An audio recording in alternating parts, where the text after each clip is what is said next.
शोध घेतला ना तो श्री संत जगद्गुरु तुकोबाराचा बाळक्रीडा या प्रकरणातला आहे. बाळक्रीडा भगवान कृष्ण परमात्म्याचं चिंतन जगद्गुरु तुकोबारांनी जे अगदी वेदतुल्य वाणी जगद्गुरु तुकोबाराची किंवा संपूर्ण श्रीमद भागवत म्हणजे बाळक्रीडा आणि या बाळक्रीडेतला तिसऱ्या क्रमांकाचा अभंग आपल्यासमोर मी ठेवलेला आहे. अर्थात ज्ञानोबाराय आणि अखिलकोट ब्रह्मांड नायक परमात्मा हे दोघंही नारायणाचेच अवतार आहेत. कोणाचे? नारायणाचे बरं का. आणि त्या नारायणाच्या दोन अवतारामध्ये वेगवेगळ्या प्रकारचं कर्तुम अकर्तुम अन्यथा कर्तुम अशा प्रकारच्या शक्ती संपन्नतेना देवाने काम केलं आणि ज्ञानदेवाने सुद्धा त्याच प्रकारचं काम केलेलं आहे. पण ज्ञानोबारांची तळमळ एक आहे की जीव ब्रह्म व्हावा, काय जीव देव व्हावा, जीव अत्यंत सच्चिदानंद घडाला प्राप्त व्हावा ही तळमळ. म्हणून ज्ञानेश्वरीमध्ये कुठेही असं नाही की जीव भेदात देवाचा आणि ब्रह्माचा भेद आहे वगैरे वगैरे अशा प्रकारचं कुठंच नाही बरं का. पण आता सध्या वारकरी संप्रदायामध्ये भेद ज्ञानेश्वरीमध्ये भेदच सांगितला आहे अशा प्रकारचं प्रतिपादन करणारे लोक आहेत आणि ते माझे काही मित्र आहेत त्यातले. विठाला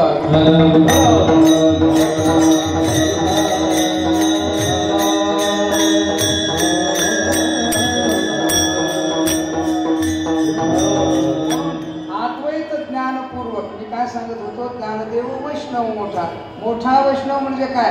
स्वयंभू ज्ञानी किंबहुना ऐकेक ज्ञान चक्रवर्ती अशा प्रकारचे ज्ञानोबार आहे. आणि ज्ञानोबाराच्या वेळेला कुठून आले की नाही, कुठून पैठणवरून येता येता नेवाशाला 2.5 वर्ष थांबले. 2.5 वर्षामध्ये ज्ञानेश्वरी अमृतानुभव लिहिला.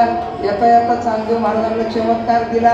इथं आले आणि चांगदेव महाराजांचं पत्र आले, त्याच्यावर चांगदेव 65 लिहिली आणि नंतर ज्ञानोबाराने खांद्यावर पताका घेतली आणि सगुण साकार परमात्म्याच्या भक्तीला लागले. अर्थात देवच देवाची भक्ती करू लागले आणि मग खांद्यावर पताका घेऊन ज्ञानेश्वर महाराजांनी म्हटलं, माझ्या मनीचे आवडी पंढरपुराने इलपुली पांडुरंगी मनरंगले गोविंदाचे गुणवे दिले. अर्थात आपल्या पंढरीच्या देवाला ज्ञानोबारांनी बऱ्याच वेळेला हरी शब्दामध्ये संबोधले. कुठल्या? हरी शब्दामध्ये बरं का. विठ्ठल पांडुरंग या शब्दाच्या ऐवजी हरी शब्दाचा प्रयोग गाथेमध्ये जास्त वेळेला येतो ज्ञानोबारांच्या.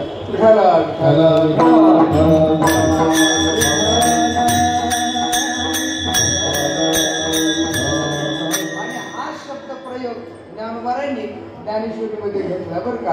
कृष्ण विष्णू हरी गोविंद हरी, हरी हाच विठ्ठल, विठ्ठल हाच हरी, हरी हा शब्द विठ्ठल वाचक आहे. अशा दृष्टिकोनातून ज्ञानोबारांनी परमात्म्याच्या भक्तीला आणि जगाला दिशा द्यायला सुरुवात केली. याला म्हणायचं मोठा वैष्णव. कसा? ज्ञानोत्तर कालातल्या किंवा ज्ञान पूर्ण स्थिती असून सगुण साकार परमात्म्याच्या प्रेम लक्षणात्मक वृत्तीच्या भक्तीमध्ये सदैव नांदून सामान्य जनांचा उद्धार करण्याची शक्ती ज्याच्यात आहे ना तेच ज्ञानदेव आणि तेच मोठा वैष्णव. म्हणून ज्ञानदेव वैष्णव मोठा विठ्ठल नामी मुक्त पेठा अशा ज्ञानोबारांच्या चरणाजवळ आपण आलेलो आहोत. आपल्याला आपली मुक्तता प्राप्त करून घ्यायची ज्ञानोबारांचं चिंतन करणं जरुरीचं आहे. आणि तोच नारायण परमात्मा ज्ञानोबारांच्या रूपाने अभिव्यक्त झाला. म्हणून त्याच परमात्म्याचं कृष्ण रूपाने आपण काला करायचा आणि ज्ञानोबारांच्या रूपाने जीवब्रह्माचा अभेदरूप काला शिकवणारे ज्ञानोबारा, देणारे काल ज्ञानोबारा. म्हणून ज्ञानोबारांचं वर्णन करताना महाराजांनी असं केलेले, ज्ञानदेव लाह्या वाटी. काय? माझा ज्ञान एकच काळी झाली चंद्रभागेच्या वाळवरती, माझा ज्ञानाला गोपाळाशी. अर्थात ज्ञानोबारांनी जीवब्रह्माचा अभेद रूप लाया वाटल्या आणि त्याचा परिणाम हे संपूर्ण जगत अभेद ज्ञानाने परिपूर्ण झालं. म्हणून तर ज्ञानोबारांनी असं बोललंय, माझा मराठाची बोलत होते अमृतातेही बैजा जिंके काय पुढे आयशे अक्षरे. त्यानंतर ज्ञानोबा सांगतात, स्वानंद सुखाची शेर भलती अशी जी. बरं का. भलती अशी म्हणजे ज्याचा अधिकार नाही ना, ज्याला अधिकार नाही, मल विक्षेप केलेले नाही, मल विक्षेप धुवून आणा हे वेदांत शास्त्राने सांगायचं. बरं का. कोणी सांगायचं? वेदांत शास्त्र सांगतं, जा मल विक्षेप धुवून या आणि मग आम्ही तुम्हाला रंग देऊ. पण तसा रंग नाही. इथं ज्ञानोबा सांगतात, येशील तसा ये, तुला मी ब्रह्मबोध द्यायला तयार आहे. कसा? तर पाप निवृत्ती पूर्वक ब्रह्मबोध देणारे श्री संत ज्ञानोबा आहेत. उठाला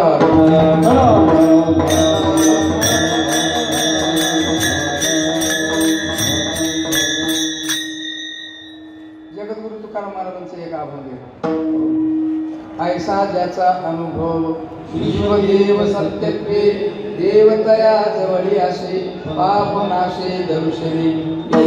याचं चिंतन केलेलं आहे एक दोन तीन वेळेला. गंमत बघा, हे दुसरं पहिलं चरण आहे की नाही, ऐसा ज्याचा अनुभव विश्वदेव सत्यत्वे. विश्व हे देवस्वरूपाने सत्य आहे. विश्व सत्य नाही तर विश्व हे देवस्वरूपाने सत्य आहे बरं का. तुम्हाला सांगू का यातला सिद्धांत एक? हो, जरा माझ्या वाक्याकडे चांगलं लक्ष द्यावं लागेल. हो, देव विश्व झाला, देव विश्व झालं अशी बुद्धी झाली की मनुष्य भोगी होत असतो. नीट वाक्य आहे का? देव विश्व झाला असं जर वाटलं तर मनुष्य भोगी होत असतो. पण विश्व देव आहे अशी जर बुद्धी झाली ना तर मनुष्य संत होत असतो. हे फक्त ध्यानात ठेवायचं.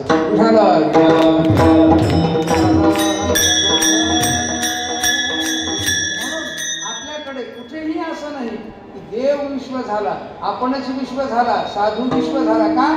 विश्व सत्य देव स्वरूपाने सत्य आहे म्हणून अशा प्रकारचा अन्वय संबंध आहे बरं का.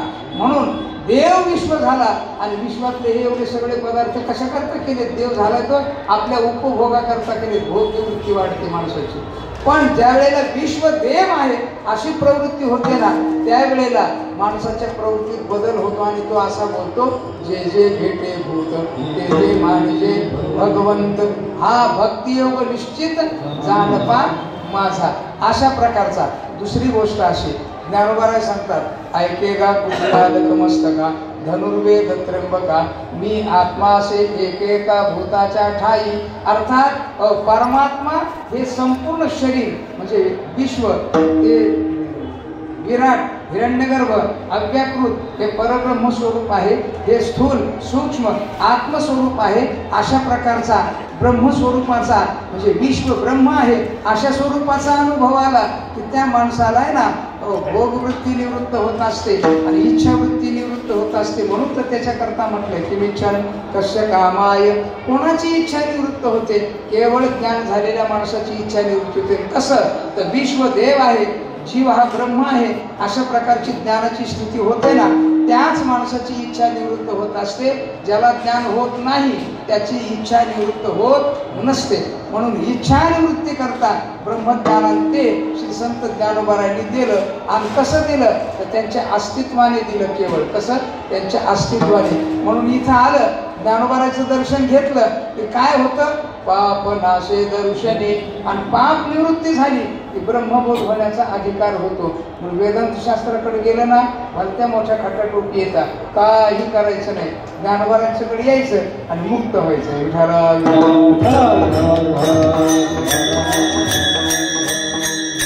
आता हल्ली असेल बरं का दादाजी, लोकांना आहे ना आम्हाला आयतं जेवायला द्या अशी अपेक्षा असते.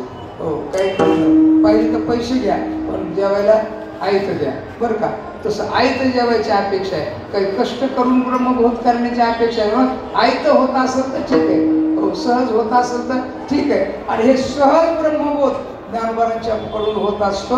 अर्थात बोलतो इतकं सोपं नाही बरं का. आपण जेवढं बोलतो ना तेवढं सोपं नाही. ते फक्त ध्यानात ठेवायचं. म्हणजे ज्ञानोबारा देतात याच्यात नवल नाही, पण ज्ञानोबारांच्या अस्तित्वाने पाप निवृत्त होतं. आणि पाप निवृत्त झालं की ब्रह्मबोध होण्याचा अधिकार होतो आणि गुरुच्या द्वारा किंवा ज्ञानोबारांच्या द्वारा ब्रह्मबोध होतो.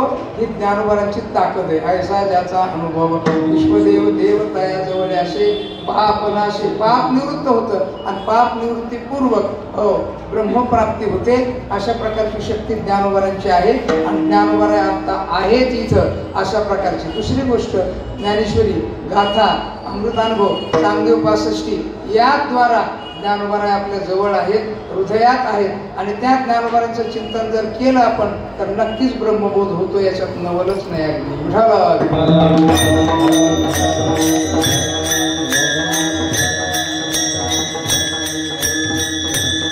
एकापेक्षा एक सूक्ष्म ग्रंथ अत्यंत महत्वपूर्ण लिहिलेले. सगळ्यात सूक्ष्म आहे ना हरिपाठ आहे. हरिपाठ हा एवढं सूत्रबद्ध आणि सूक्ष्म दुसरा ग्रंथच नाही ज्ञानोबारांचा.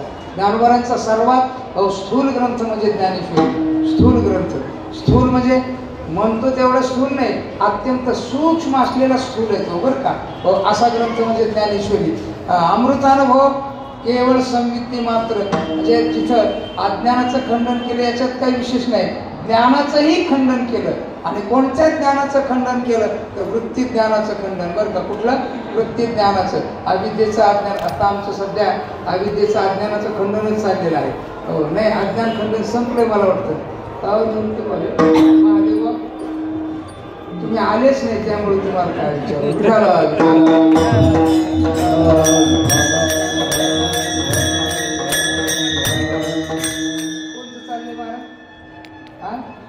अज्ञान खंडन, अज्ञान खंडन चालले.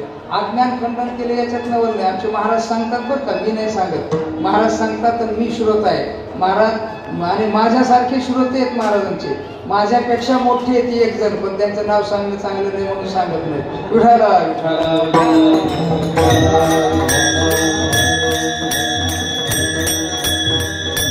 अज्ञान खंडन केले याच्यात नवल नाही का? अज्ञान मुळात नाहीच आहे, ज्याचा अत्यंत अभाव आहे अशा वस्तूला नाही म्हणून सांगणं काय अवघड नाहीये. पण ज्ञान आहे ना, ज्ञानाचा फार मोठा बोलबाला आहे. आणि त्या बोलबाला असलेल्या प्रसिद्ध माणसाचं खंडन करणं लय अवघड असतं. प्रसिद्ध माणसाला काही बोलणं, अपमान करणं तर लयच अवघड असतं. हो, तो मारूनच टाकतो माणसाला. तसं हे ज्ञान आहे ना, प्रसिद्ध आहे अगदी. काय? अविद्या निवृत्ती हे त्या ज्ञानाचं काय आहे, कार्य आहे असं म्हटलं जातं बरं का. ज्ञान निवृत्ते कोण, अर्थात अविद्येचं निवृत्ती कशाने होते? ज्ञानाने होते. म्हणजे अज्ञान ज्ञानाने जातं आणि त्या ज्ञानाचं खंडन करायचंय. आणि त्या ज्ञानाचं खंडन ज्ञानवरांनी केलं. आणि केवळ संवित्ती मात्र, अर्थात ज्ञानेश्वरीपेक्षा थोडा सूक्ष्म ग्रंथ. आता त्याच्यानंतर अधिकतम स्वरूपामध्ये सूक्ष्म ग्रंथ म्हणजे चांगदेव पासष्टी. आता चांगदेव पासष्टीचं सांगतो वैशिष्ट्य तुम्हाला. अर्थात तुम्हाला माहितीच आहे, तुमच्या पुढे मी आपली बाहेर 2 तास कशी तरी बडबड करायची म्हणून करत चाललेलो आहे. पण ऐक असताना सुद्धा तुम्हाला इलाजच नाही, काला होईपर्यंत जे होईपर्यंत, म्हणून तुम्हाला बसावंच लागणार आहे.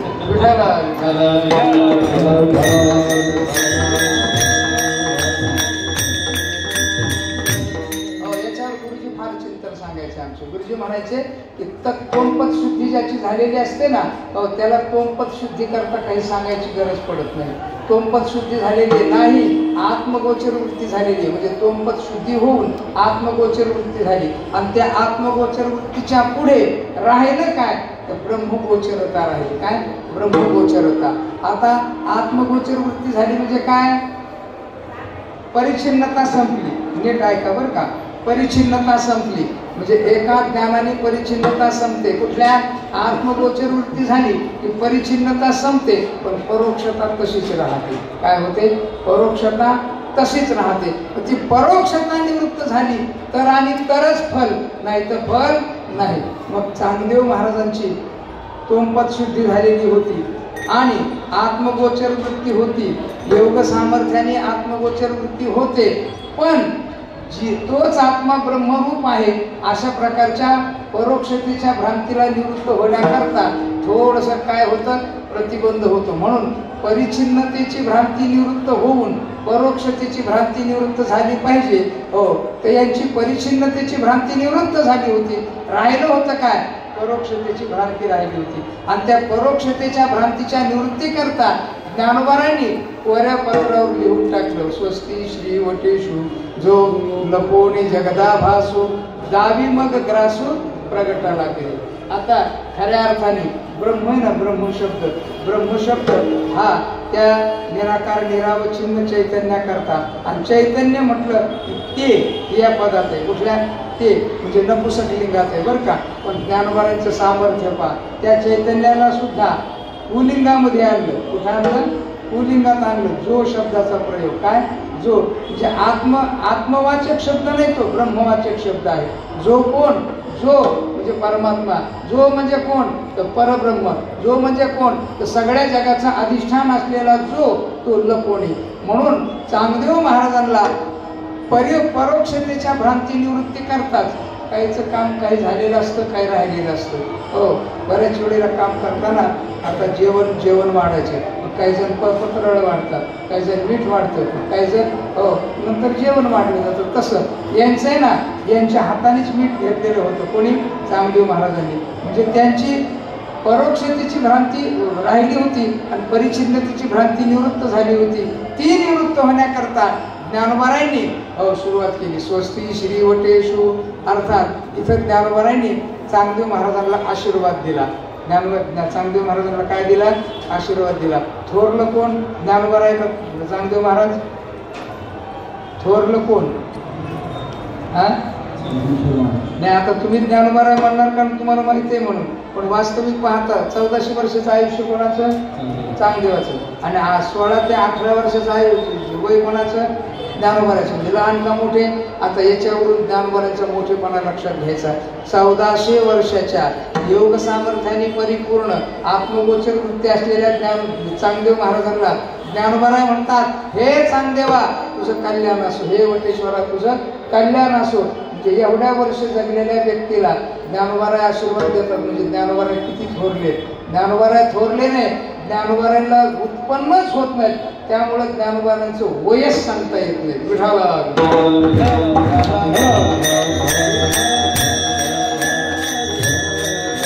मग ज्ञानोबारायांची काय आहे? जन्म नाही, मग काय अभिव्यक्ती आहे. म्हणून आता सध्या श्री संत ज्ञानोबारायांचा शब्दकोत्तर काय जन्मोत्सव म्हणतात. काय म्हणतात लोक? जन्मोत्सव नाही, अभिव्यक्ती उत्सव. काय? अभिव्यक्ती. अभिव्यक्ती शब्द असा आहे, असलेली वस्तू अभिव्यक्त होत असते, नसलेली वस्तू जन्माला येत असते.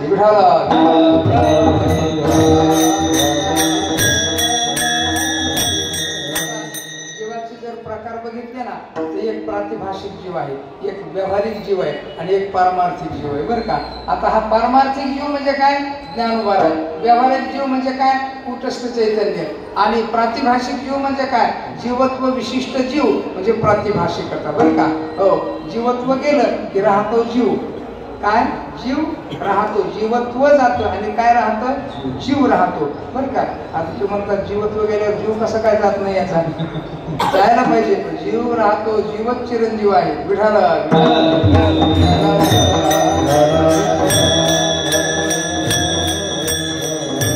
म्हणून आहे ना, चांगदेव महाराजांना जर आशीर्वाद देतात तर ज्ञानोबाराय कधीचे असा विचार करताच येत नाही, एवढे ज्ञानोबाराय. बरं का? म्हणून त्या ज्ञानोबारांच्या आपल्या या उत्सवाच्या द्वारा आपल्याला परिपूर्णता प्राप्त करून घ्यायची आहे. हो, आणि त्यामुळे आपण ज्ञानोबारांचे चिंतन करतो. आज हा समाधी उत्सव आहे म्हणून एवढा वेळ ज्ञानोबारांच्या बाबतीमध्ये आपण चिंतन केलेले. आता त्याच्या पुढे म्हणजे चांगदेव 65च्या पुढे अत्यंत सूक्ष्मता म्हणजे तत्पदापासून प्रारंभ केला, याला म्हणायचं अतिसूक्ष्मता. बरं का? म्हणजे सूक्ष्म तोंडपदापासून नाही, तत्पदापासून सुरुवात केली सांगायला, म्हणून सूक्ष्म. आता त्याच्याही पुढे काय? तर त्याच्याही पुढे अत्यंत सूक्ष्म सूत्रवत हरिपाठ नावाचा ग्रंथ आहे. काय? हरिपाठ. म्हणून हरिपाठ करणं जितकं अवघड आहे ना, तितकं अवघड ज्ञानेश्वरी कळणं सुद्धा नाही. काय म्हणतंय तुमचं अण्णा? हरिपाठ करणं. हो, हरिपाठ करणं इतका अवघड आहे. यातला देव शब्दच आहे ना, तो कशा प्रकारचा आहे? उभा शब्द, द्वार शब्द, प्रत्येक शब्दामध्ये स्वतंत्र सूत्रवत विकास आहे. स्वतंत्र सूत्रवत. मी या 3 अभंगावर कीर्तन केले. कुठल्या? पहिला अभंग देवाचे द्वारे, दुसरा चहुवेदी झाले, हो, तिसरा त्रिगुणासार. नाही, त्रिगुणासारवर नाही केलं अजून, 2च अभंग केले. बरं का? या 2च अभंगावर तर तुम्ही म्हणता वेगळ्या वेगळ्या ठिकाणी एकच ठोकीत होता. नाही, एक नव्हतं ठोकत. त्याचं कारण मला प्रत्येक वेळेला दुसरं काहीतरी मिळायचं आणि मिळायचं म्हणून ते मी सांगायचं. मामाने काही कीर्तन ऐकले त्यातले. बरं का? प्रत्येक वेळेला वेगळं काहीतरी दिसायचं आणि वेगळ्या प्रकारचं चिंतन केलं. हो, पहिला अभंग सांगताना 3-4 दिवस सांगितलं मी, 3-4 कीर्तन केले. दुसऱ्या अभंगाला 3-4 आणि प्रत्येक सूत्र वेगळं आहे असं लक्षात यायला लागलं. एक शब्द, तेवढाच शब्द स्वतंत्र अर्थाचा आहे, तो त्या अर्थाशी जोडावा लागतो, अशा प्रकारचं सूत्रवत हरिपाठ आहे. म्हणून लोक म्हणतात हरिपाठले सोपा, हरिपाठले. हरिपाठा एवढं काहीच अवघड नाही. आणि हरिपाठ काढायचा झाला तर ज्ञानेश्वरी वाचावं लागेल. हरिपाठ काढायचा झाला चांगदेव 65 वाचावं लागेल. हरिपाठ काढायचा झाला अमृतानुभव वाचावं लागेल. आणि हरिपाठ काढायचा झाला ना, ज्ञानोबारांचा गाथा काढावा लागेल. आणि ज्ञानोबारांचा गाथा इतका सोपा नाहीये.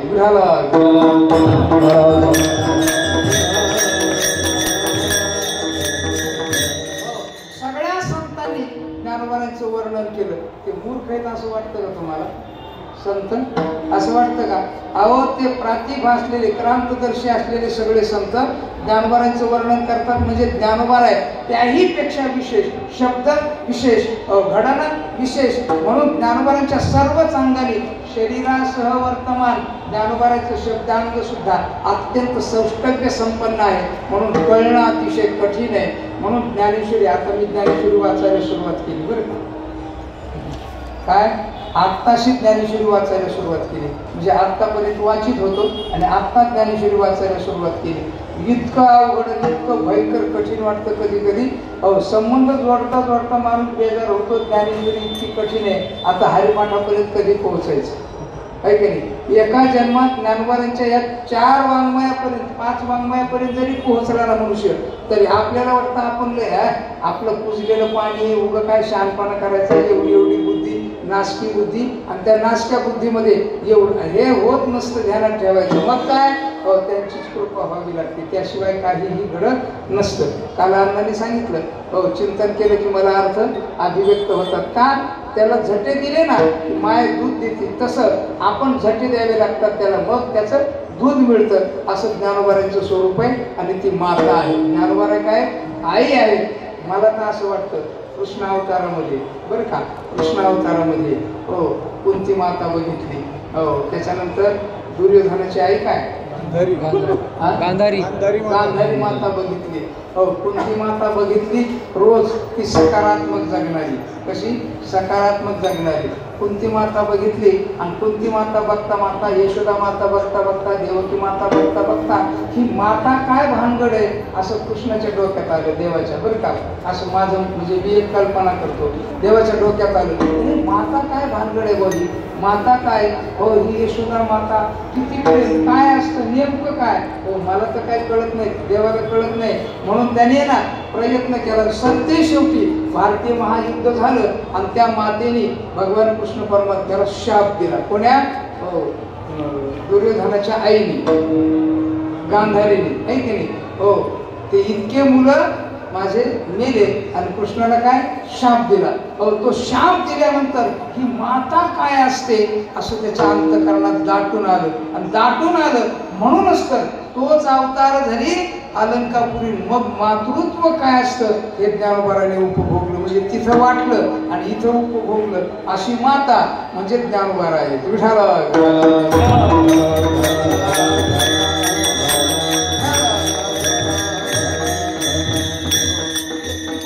माता काय असते हे कळून घेण्याकरता ज्ञानेश्वर महाराजांचा अवतार घेतला आणि मातृत्व हृदयाने संपूर्ण जगाला ज्ञान दिलं. किती मोठं वात्सल्य माहिती आहे का? किती मोठं वात्सल्य ज्ञान. चांगदेव 65 परवा कळमला कीर्तनाला गेलो.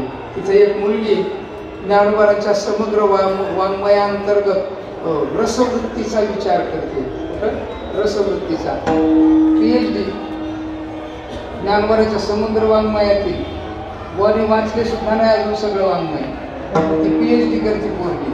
आणि मग तिथं विचारलं कबीर महाराजांना, म्हणजे मला चांगदेव 65 रसविचार कळत नाही, कोणाला विचारू? माझं दुसऱ्या दिवशी चिंतन होतं. ते म्हटले पंडित महाराज येणार आहेत, त्यांना विचारतेच त्यातल्या त्या परंपरेतल्या आहेत, जरा बघ त्यांना विचारू काय आहे. मामा होतेच बरोबर. विचार म्हटल्यानंतर विचारलं की नाही. विचारल्यावर मला बी एकदम दगड पडल्यासारखं झालं. अचानक कसं विचारलं बाई. त्यानं सांगितलं काल महाराजांनी सांगितलं की तुम्हाला विचारा. मी म्हटलं गो आज काही सांगत नाही, पण उद्या मी फोन करून सगळे विचार तुम्हाला सांग. आलो. आल्यानंतर झोप येईना. तर मग सुरू झाली रसविचार, कसा विचार करायचा, काय धोरण. मग मी चांगदेव 65 काढली बरं का आणि वाचायला सुरुवात केली. 1दा 2दा 3दा 4दा 5दा 6दा 10दा वाचली. किती वेळेला? 10 वेळेला वाचली. 11व्या वेळेला वाचली. आणि मग मला यातल्या रसविचाराचा भाव लक्षात आला आणि मी त्या वेळेला फोन करून सांगितलं की इथं 38-39 ओव्यापर्यंत वात्सल्य भाव आहे, वात्सल्य रस आहे आणि तिथून पुढे शांत रस आहे असं माझ्या मताने मी सांगितलं. अजून कोणाला तरी विचारा तुम्ही असं पण सांगितलं. ती म्हटली नाही मला एवढंच काम भरपूर झालं. अर्थात रसविचार ज्ञानोबारांचा जर बघितला तर चांगदेव 65 मध्ये वात्सल्य भाव कोणावर? 1400 वर्षाच्या लहान बाळावर. किती वर्षाच्या? 14. तर 1400 वर्षाच्या मानाने आपण खंडू पांडू काय येतो? आपण खंडू पांडू एक अभंग एक अक्षर समजना खंडू पांडू नाही. पांडू मीच पांडू आपले खडू सुद्धा नाहीयेत, खडू सुद्धा नाहीयेत. कितीही ज्ञानी वारकरी संप्रदायातला असला ना तरी सुद्धा चांगदेव महाराजांच्या पेक्षा मोठा माणूस नाही असं माझं मत आहे. तुमचं काय मत आहे? नाहीच ध्यानात ठेवायचं बरं का. आणि जे ज्ञानवरांनी दिलं त्याच्यानंतर ते चांगदेव महाराजांच्या पेक्षा मोठे झाले तो भाग दुसरा आहे. पण एवढे सगळे आणि चांगदेव महाराजांना 1400 वर्ष जगलेल्या बाळाला वात्सल्य वृत्तीनं सांगतात हे चांगदेवा तुझं कल्याण असो बरं का. वटेश्वरा जो लपवणी मग वात्सल्य वृत्तीनं सांगायला. आता त्या वात्सल्य रसामध्ये 2 प्रकार आहेत. अण्णांनी एकदा इथे चिंतन केलं होतं. म्हटले नारदांनी 9 प्रकारची भक्ती सांगितली आणि शांडिल्य महर्षींनी 11 प्रकारची सांगितली. आता तुमच्या ध्यानात नसेल पण माझ्या ध्यानात येते. यांनी सांगितलं म्हणजे 11 प्रकारची भक्ती.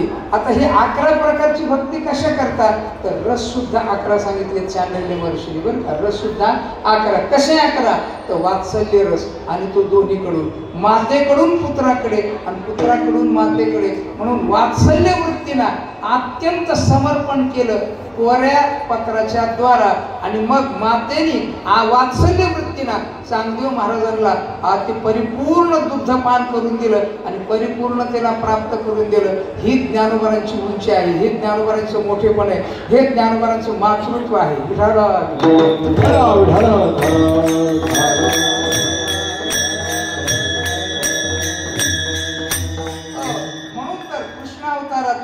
संत ज्ञानोबाराय मातृअवतार मातृत्व उपभोगावया करता इथं आले आणि आपल्याला ज्ञान प्रदान करून टाकलं. म्हणून ज्ञान त्या नारायणानेच हे दोन्ही अवतार घेतले. नारायण पद आहे ना, नारायण नार आयन नार आयन. नार शब्दाचा अर्थ आमच्या दृष्टिकोनातून जीव असा आहे. काय? जीव. आणि तो ही जीवत्व विशिष्ट जीव म्हणजे नार बरं का. नार व्याकरण काय सांगतं हे मला माहिती नाही. नार शब्दाचा अर्थ काय पण हे नीट ऐका. नार म्हणजे जीवत्व विशिष्ट जीव आणि आयन म्हणजे अधिष्ठान म्हणजे परब्रह्म बरं का. आणि तेच परब्रह्म म्हणजे सगळ्या जीवाचं अधिष्ठान असलेलं परब्रह्म नारायण त्याने अवतार घेतला आणि काय केलं तर त्यांनी चरित्र केलं. कसं चरित्र केलं? एक संत रूपाने केलं आणि एक देव रूपाने केलं. म्हणून काल्याच्या प्रसंगामध्ये जो आपण अभंग घेतलेला आहे त्यामध्ये श्री संत जगद्गुरु तुकोबाराय या परमात्म्याच्या चरित्राचं प्रकरण पाडतात. ते 3 प्रकारामध्ये चरित्र केलं हे श्री संत जगद्गुरु तुकोबाराय प्रतिपादन केलं. हे दशे चरित्र केले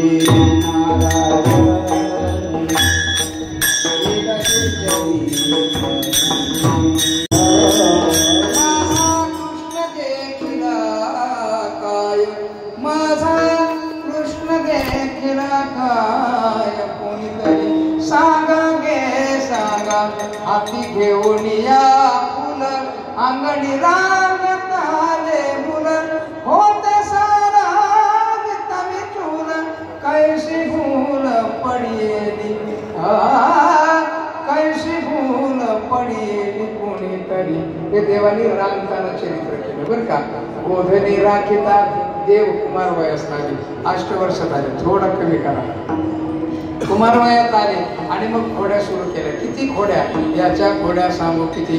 महिपत्र सिंधू आटे अशा प्रकारच्या अनंत घोड्या. गोपाळ गोपिका त्या घोड्या बघून आणि त्याचं ते चरित्र बघून अत्यंत तृप्त होत चाललेले आहेत बरं का. अशा अवस्थेमध्ये देव 8 वर्षाचे 6 वर्षाचे झाले, 5 वर्षाचे झाले. 5 वर्षाचे माझे बाळ अंगणीचे माझ्या खेळ. आता पोरं खेळ खेळताना खोड्या करायचे. त्याच्यात देवाच्या इतक्या खोड्या की त्या खोड्याला उच्चारता सोय नाही, सांगता बोय नाही अशा प्रकारच्या खोड्या करू लागले. त्या खोड्यांनी परेशान झाल्या. गोपाळांनी तक्रार केल्या गवळणीने बरं का. तक्रार प्रायः स्त्री वर्ग तक्रारीमध्ये पुढे असतो. स्त्री वर्ग काय तक्रारीमध्ये पुढे असतो. पुरुष वर्ग जरा जाऊ द्या, सोडून द्या, होईल सुधर नाही, पण स्त्री वर्ग लई भयंकर असतो. सगळ्यांनी तक्रार सुरू केली. तक्रार सांगायची म्हणजे काय? तिथं गेल्यावर देव बघायला मिळतो ही एक दुसरी अपेक्षा म्हणून तक्रारी. गवळणी सांगत तिला राहणे. रात्री आले चक्रपाणी भावनी दही दूध तुपरून याव घे कोणी घरी हे गे बाय आम्हाशी पाहावे ना यशोदे बाळ तुझा ताना पोट भरी सोसुनी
स्त्रिया हो गाराणे सांगू लागल्या.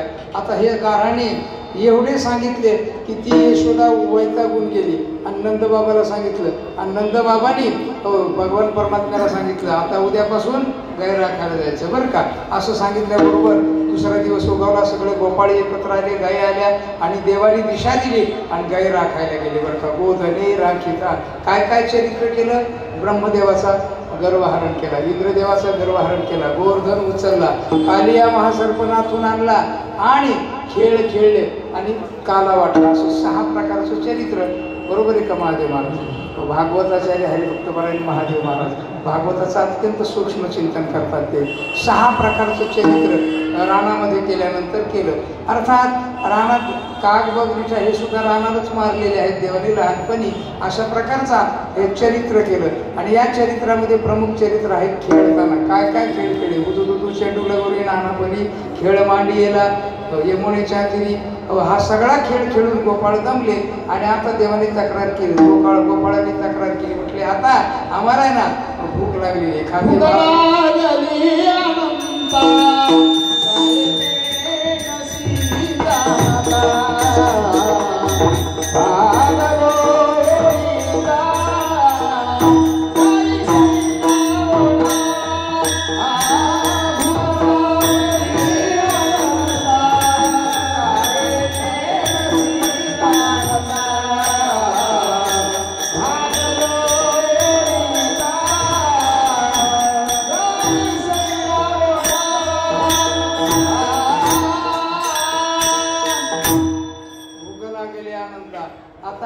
परमात्मा भूक लागली म्हटलं की त्या देवाकडे सुद्धा एक वात्सल्यच होतं. भक्ताचं आणि देवाचं वात्सल्य भावच होता. त्यामुळे देवाने यांना तृप्त करायचं ठरवलं बरं का. चला वळू गाई बैसू जेऊ एके ठाई खट्टी सोडील्या मोठा हरिसा दही खाला गोमटा घ्यारे घ्यारे दही भात आम्हा देतो पंढरीनाथ. परमात्मा आपल्याला काला वाटणार आहे बरं का. झाले का 12-5 झाले का. हा 12-5 झाले हो. तिकडं काला अखिल गुरु ब्रह्मांड नायक परमात्मा रांगता गोधने राखीत आहे. आणि श्री संत ज्ञानोबारांनी सुद्धा हो रांगताना चरित्र केलं आणि त्याप्रमाणे आणि नंतर हे सगळे ग्रंथ वगैरे हे जे लिहिले ना हे ज्ञानोबारांचं चरित्र आहे. ज्ञानोबारांना तकलीफ नाही कशाची. चरित्र म्हणजे सहज केलेली कृती ज्याच्यामध्ये तादात्म्य वृत्तीचा कुठल्याही प्रकारचे संबंध नसतो त्याला म्हणायचं चरित्र. किंवा अहमत्व ममत्व भाव विवर्जित केलेलं जे चरण चालणं वर्तन त्याला म्हणायचं चरित्र. अर्थात सहजच हो. पण इथे मात्र ज्ञानोबारांचा अहम आणि मम भाव होता. मम भाव उद्धाराकरता होता बरं का. मम भाव समाजाच्या उद्धाराकरता होता म्हणून ममत्व होतं समाजाचं. पण ते अहमत्व ममत्व विरहितच ज्ञानोबारा आहे. पण समाजाच्या हिताकरता ज्ञानोबारांनी हे चरित्र केलं. काय ज्ञानेश्वरी गाथा अमृतानुभव चांगदेव 65 कोणी सांगते योग वाशिष्ठ लिहिले अण्णा बरोबर आहे का. हा योग वासिष्ठी नावाचा ग्रंथ श्री संत पण तो प्रसिद्ध नाही. हे चरित्र ज्ञानोबारांचं. म्हणजे इकडे देवाने खेळाच्या द्वारा ब्रह्मानंद दिला आणि श्री संत ज्ञानोबारांनी ग्रंथाच्या द्वारा ब्रह्मानंद दिला सगळ्या वारकरी सौंगाड्याला. अशा प्रकारचं चरित्र ज्ञानोबारांचं, अशा प्रकारचं देवाचं. देव काला वाटणार. इथे ज्ञानदेव सुद्धा जीव ब्रह्माचं ऐक्यरूप काला वाटतात. कुठून? अगदी उंच असलेला अधिकारी योग सामर्थ्याने परिपूर्ण चांगदेव महाराज. तर तो आता जो गेलाय पण त्याला जिवंत करून सुद्धा सच्चिदानंद बाबासारखा अधिकारी, त्यानंतर अत्यंत जडातलं जड असलेला भिंत सारखा त्यालाही सुद्धा ब्रह्मता प्राप्त करून दिली. खांबाला सुद्धा ब्रह्मता प्राप्त करून दिली.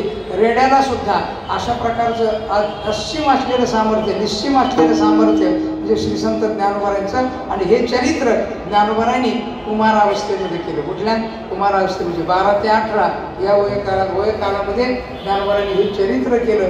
आणि राहिलेल्या 2-3 वर्षामध्ये तीर्थयात्रा नामदेव महाराजांच्या बरोबर वगैरे करून भक्तीचं साम्राज्य संपूर्ण जगात ज्ञानोबारांनी देऊन टाकून ज्ञानोबाराय समाधीला आले. इथं बरं का, कुठं समाधीला आले. आणि हा कार्तिक वद्य त्रयोदशीचा काल, अष्टमीपासून प्रारंभ झाला ह्या यात्रेला. अष्टमीलाच देव, गंधर्व, सूर, नर सगळेच्या सगळे इथं आले. सगळे संत इथं आले.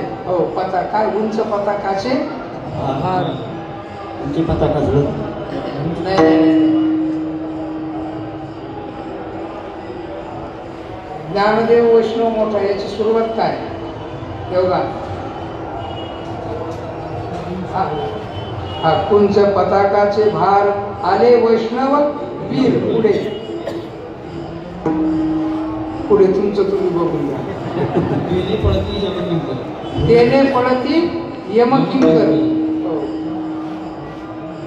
काढायला पाहिजे तर मोबाईल मधलं, काय हरकत आहे आपल्याला. ठीक आहे.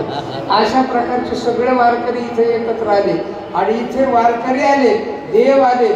आणि सगळ्यांनी ज्ञानोबारांना समाधीचा हा प्रसंग अत्यंत महत्व. आता मला ते सांगायला लागल्यावर जमत नाही, सांगता येत नाही, म्हणून मी सांगत नाही जास्त बरं का. देवानी आणि निवृत्ती राजांनी, श्री संत निवृत्ती महाराजांनी पिठाला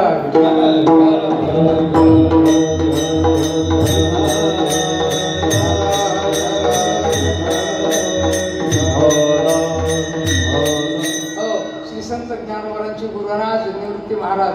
निवृत्ती शब्दाचा प्रयोग करताना ज्ञानोबारांनी लिहिले आपल्या गुरुचं सामर्थ्य. अमृतानुभवामध्ये सुद्धा यदक्षरम मना ध्येयम आनंदम मज देवरम श्रीमद निवृत्तीनाथेती ख्यातं दैवतमाश्रये गुरोरित्याख्यालोके साक्षात् विद्या हि शांकरी जयत्याज्ञानमस्तस्मै दयार्द्रायै निरन्तरं सार्धं के न च कस्यार्धं शिवयोः समरूपिणो ज्ञातुं न शक्यते लग्न मिति द्वैतच्छलान्भुः. अशा प्रकारचे द्वैताचा छल करून निवृत्त करणारे माझे गुरुराज निवृत्ती महाराज, निवृत्तीराज, अशा गुरुरायाचं वर्णन करताना ज्ञानोबाराय म्हणतात बरं का, निवृत्ती जया नाव, निवृत्ती जया बरोबर, निवृत्तीची राणी व निवृत्ती कधी प्रवृत्तीवर येणंच नाही. म्हणून शुद्धीपत्रक आणण्याकरता निवृत्ती महाराजांचा आग्रह नव्हता, ज्ञानोबारांचा आग्रह होता. का? लौकिक सांभाळणं हा ज्ञानोबारांचा स्वभाव आहे. तुम्हाला सांगू का, निवृत्तीनाथ महाराज आणि संसारिक समाज म्हणजे प्रवृत्ती आणि निवृत्ती हे 2 तट आहेत. या 2 तटावरचा पूल म्हणजे ज्ञानोबाराय आहे.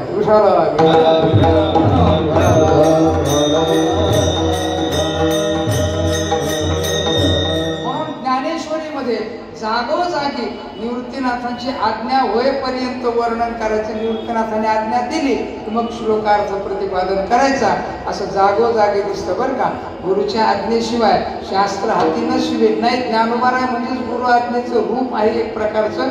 अशा प्रकारचं संपन्न व्यक्तित्व म्हणजे गुरु महाराज निवृत्तीनाथ महाराज. आणि अखिल ब्रह्मांड नायक परमात्मा विग्रह श्री विठ्ठलाचा, रुक्मिणी आई साहेब आणि पुंडलिक महाराजासह सगळे इथं आलेले.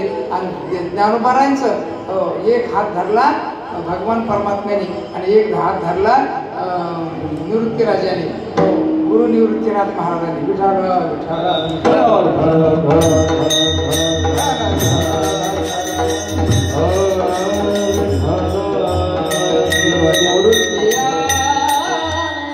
धरिले दोन्ही कर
लोपला दिनकर बाप ज्ञानेश्वर समाधीस्थ. ज्ञानोबाराय समाधीला बसले आणि समाधीला बसले. आता आपण पुष्पवृष्टी करायची आहे बरं का. सगळ्यांनी पुष्पवृष्टी करायची ज्ञानोबारांच्या नावाने. आणि याच्यानंतर मी सगळ्या सूचना कमी कशाला करतो आवाजात.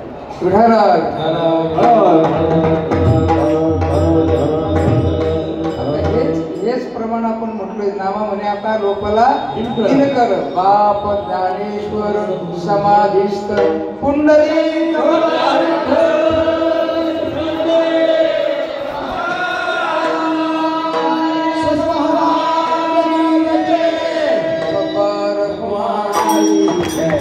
Bye.